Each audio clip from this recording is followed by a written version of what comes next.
I made this video to help you find love faster through a 3-step process I'm gonna show you to help you meet 10 times the number of people you're meeting for your love life right now. And to illustrate this 3-step process, I am gonna tell you a story about how I met my wife, Audrey, that I haven't told publicly and is probably gonna surprise a bunch of you. Now, before we start, I just wanna let everyone know I did an entire live session for free called the Love Life Reset that is really relevant to the ideas behind this video. So if you didn't watch that, it's available for replay still for free at lovelifereplay.com. Go check that out as soon as you finish this video because it was a really powerful event. Thousands of people showed up. And I also gave away some really cool gifts on that event that are only available until March 28th. So go take advantage of those. The link again is lovelifereplay.com. Make it your mission to go and watch that as soon as you have finished this video. All right, let's get into this one. God, it can be hard to find love. We so want to meet someone. We want to find someone we're attracted to who's also attracted to us. And that combination of things rarely happens for most of us.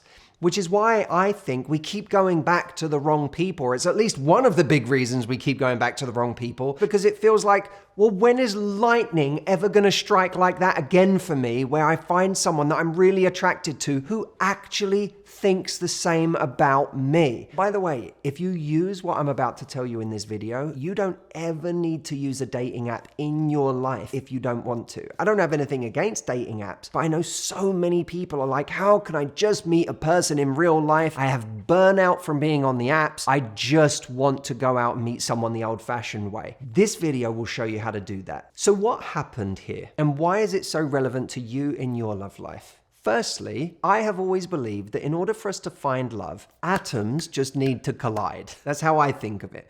We are an atom and other people are atoms, and we just have to collide with atoms enough times to where we end up colliding with the right atom at the right time. And that fusion produces the kind of love we have always wanted. So a key question we have to ask ourselves is, how often am I in my life colliding with other atoms? And you might even want to nuance that and say, how often am I colliding with new atoms? So one of the most important things, and this isn't even one of the 3 steps I'm going to tell you, but one of the most important things occurred when my friend invited me to an engagement party and I said yes. That moment of me deciding I'm gonna go is where all the possibility starts. By the way, the same is true for my wife. The moment she decided to leave her house and go out that night, the possibility started for her. Now, I can't tell you the number of times I've said no in my life. There's no judgment from me if you're someone who's saying no a lot, if you're someone who's staying warm under the blankets in your house, because you're basically me if that's the case. But what I did know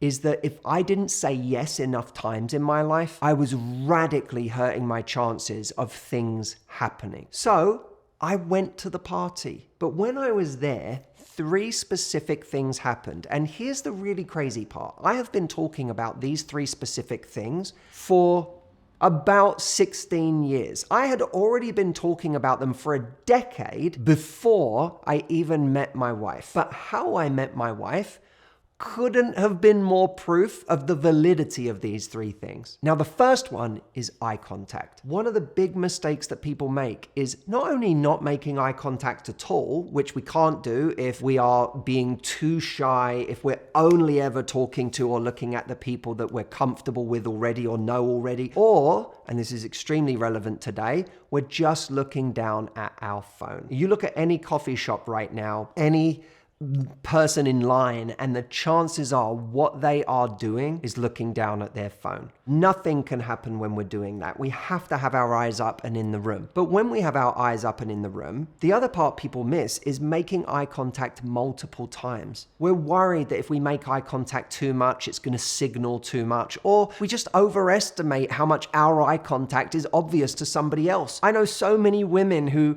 make eye contact with a guy once and then look back at their friends and they're like, okay, he knows.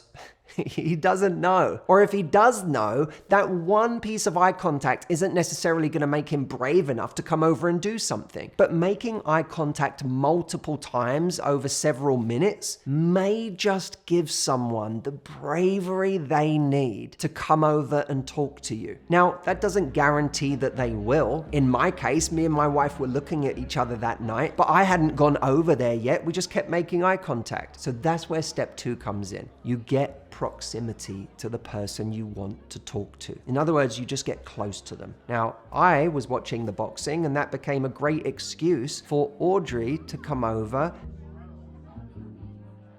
and watch the boxing too.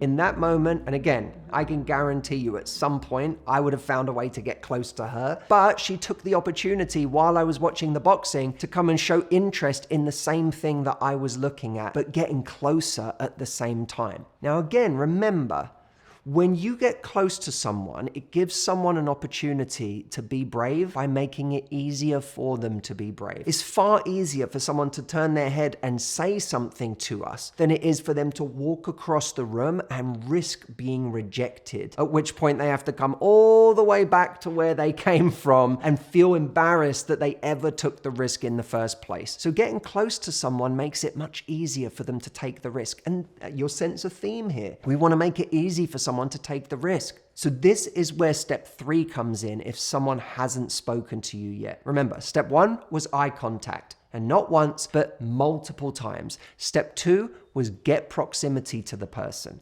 Step 3 is say something. Don't obsess about what you're going to say. Don't go into your mind going, what's something really witty I could come out with in this moment? Just say something. Say anything. Because the point of what you're saying isn't to be unique. It's not to stand out from anyone who's ever spoken to them or approached them in their life. It's to offer an invitation. By saying something, what you're really saying underneath that is, it's okay for you to talk to me. I am open to having conversation tonight. I am someone who doesn't mind being talked to. The way Audrey did this was simply by asking me something about the boxing. That gave me a very simple license to talk to her, and one that I ended up extending for the next 8 hours. Now, why don't we say something? We're afraid of saying something foolish or embarrassing, getting tongue-tied. We're afraid of getting rejected, but we have to flip it. What if I told you that all 3 of these steps, eye contact, proximity, and saying something, aren't about you approaching someone, they're about you making yourself into an approachable person. We're not the only one who struggles to go and meet people. Everyone else does too. And this is especially true of the people who aren't in the habit of running up to every single person they think is even mildly attractive. Because if you only reserve your energy for the people that race over to approach you, you're likely doing it for the biggest players while ignoring all of the people who actually would make incredible partners if they only had the chance for that lightning to occur. So making ourselves approachable is a very different game, isn't it? Because instead of saying, I have to be brave, we're flipping it and saying, I have to live in such a way that makes people around me brave. And if I do that, I'm going to get approached by 10 times the amount of people that are approaching me right now. I'm going to have options that I never would have had because people are going to feel braver around me. What we are doing is going everywhere in life offering green lights to people. Now, whether we like them after that or not is another story. That's about us assessing who shows up and whether we actually like what they have to offer, whether we feel a connection in conversation. But the great tragedy of so many people's love lives is that they never even get to that point with people who could be so right for them. Because first, they don't say yes to leaving the house. And second, when they do leave the house, they are not following this 3-part structure that makes other people brave around them, that increases their approachability in their life. What blows my mind is that I had been talking about these things as ways to meet people for 10 years before I ever met my wife. My life would be on a completely different path now. I wouldn't have met the person that is the love of my life if I hadn't said yes to leaving the house that day. And if those three things hadn't happened that evening that allowed us to organically meet each other. And one of the things that was true in that moment that me and my wife still talk about today is the two of us were more interested in finding love and creating space for that to happen than we were worried about getting rejected. Rejection never feels good. But if you have something that's more important to you than avoiding rejection, you'll still embrace the possibility that you might make eye contact with someone and they don't look back at you. That you might say something to someone and then the conversation just fizzles out after a minute or so because they're not really interested in having a conversation back. Those minor little moments of coldness, indifference, or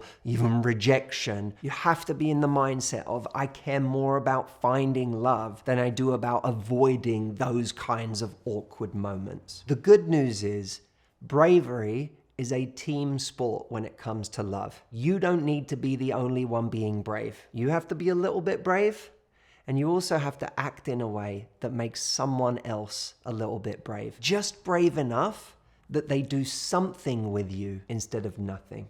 Now, if you like this video, go here next. The replay of the Love Life Reset, the big worldwide virtual free event I just did that is still available on replay for you to watch right now. And do watch it right now because I give away some incredible gifts on this event that are only available until March 28th.